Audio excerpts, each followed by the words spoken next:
Este material tiene el propósito de introducirnos al estudio de la palabra de Dios. Le invitamos a congregarse con nosotros.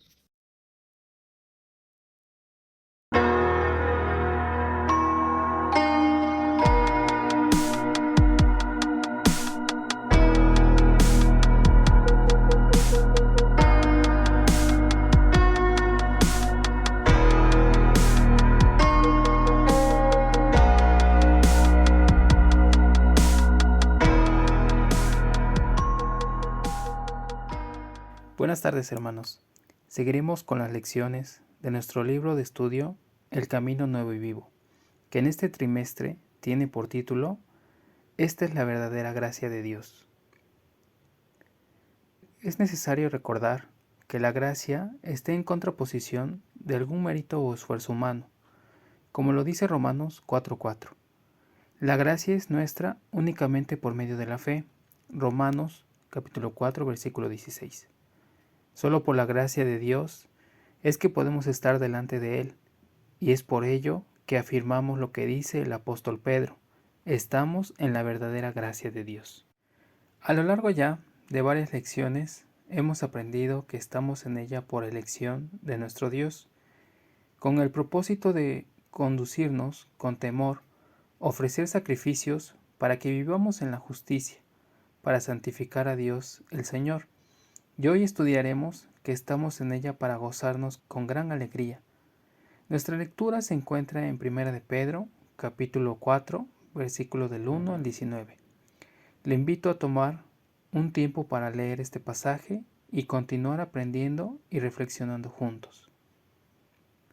El texto clave lo encontramos en 1 de Pedro, capítulo 4, versículo 13. Y dice: sino gozaos por cuanto sois participantes de los padecimientos de Cristo, para que también en la revelación de su gloria os gocéis con gran alegría. El apóstol Pedro comienza el capítulo hablando de los padecimientos de Cristo en la carne, a causa de vosotros.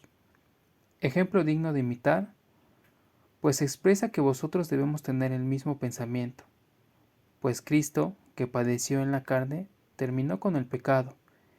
Esto lo remarca con la finalidad de entender que el tiempo que resta de vivir en la carne no sea conforme al pecado que habita en nosotros, sino conforme a la voluntad de nuestro Dios, pues remarca que el fin de todas las cosas se acerca, por lo que es necesario ser sobrios y velar en oración, viviendo en amor, siendo buenos administradores de los dones que hemos recibido según la multiforme gracia de Dios, para que en todo lo que digamos o hagamos sea Dios glorificado por Jesucristo. La finalidad de terminar con el pecado es para no vivir en el tiempo que resta en la carne conforme a las concupiscencias de los hombres, sino conforme a la voluntad de Dios. Esto dando como resultado que a los gentiles les sea extraño el modo de vivir de los creyentes. También se nos enfatiza dos tiempos distintos: el pasado y el presente. El pasado que bastó para haber hecho lo que agrada a los hombres, y el hoy unido con el futuro, que tiene como fin vivir conforme a la voluntad de Dios. A partir del versículo 12, el apóstol Pedro habla sobre los padecimientos que como cristianos hemos de vivir. Uno de los principales objetivos del apóstol era ofrecer a sus hermanos consuelos en sus días de persecución, señalando que esto no debía de sorprenderles, pues qué extraño sería que los discípulos de un maestro perseguido y crucificado no sufrieran. En lugar de sorpresa o dolor, esto debía provocar en ellos gran gozo, pues se convertirían en participantes de los padecimientos de Cristo. Estos no son las pruebas soportadas por el amor a Él, sino los sufrimientos que Él mismo soportó y con los cuales sostiene al que sufre por Él. En 2 de Corintios capítulo 1 versículo 5 dice: porque de la manera en que abundan en nosotros las aflicciones de Cristo, así abundan también por Él mismo Cristo nuestra consolación.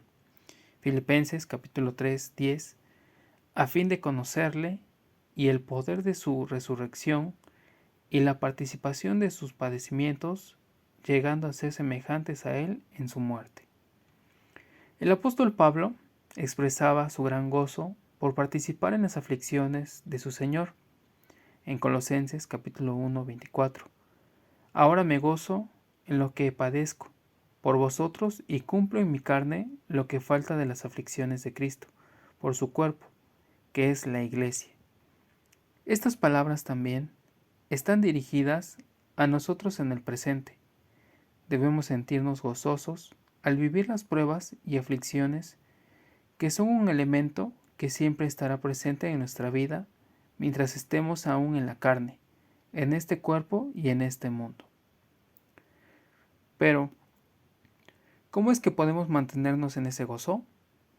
El gozo, según los diccionarios, tiene como definición una alegría intensa y placentera, pero en el contexto bíblico tiene un significado e intención mucho más profunda que un simple alegría extrema. El gozo es parte de los frutos que la presencia del Espíritu de Dios produce en nuestra vida. En Gálatas capítulo 5, 22 nos dice: mas el fruto del Espíritu es amor, gozo, paz, paciencia, benignidad, bondad, fe, mansedumbre, templanza. Contra tales cosas no hay ley. Todo lo mencionado no estaría presente en nuestras vidas, pero gracias a la bondad y misericordia de nuestro Dios, que nos da de su Espíritu para poder disfrutar de cada uno de estos frutos.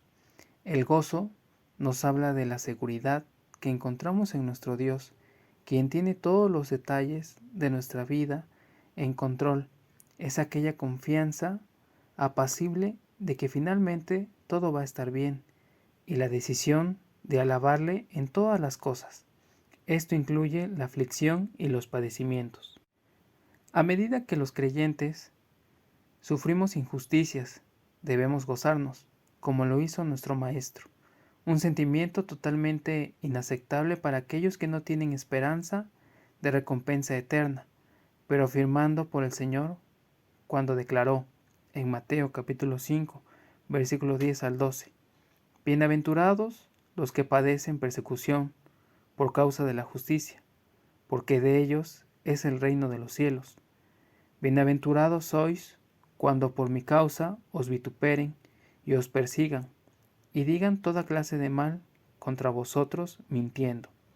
Gozaos y alegraos, porque vuestro galardón es grande en los cielos, porque así persiguieron a los profetas que fueron antes de vosotros. Cuando Cristo regrese, los creyentes se gozarán con gran alegría, y lo harán proporcionalmente a su participación en los padecimientos de Él en esta vida.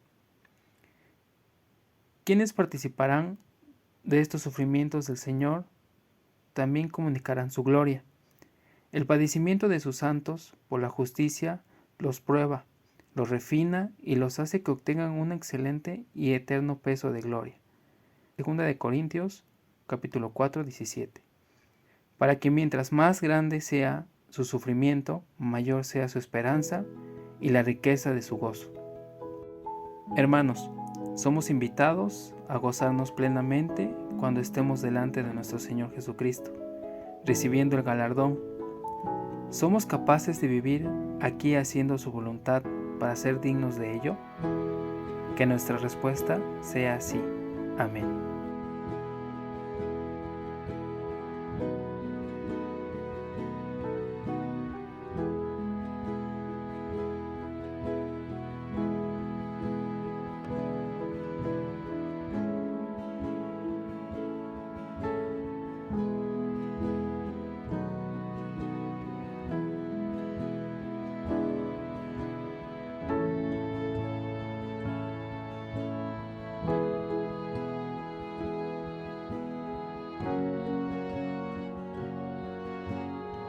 Le invitamos a asistir a nuestras reuniones.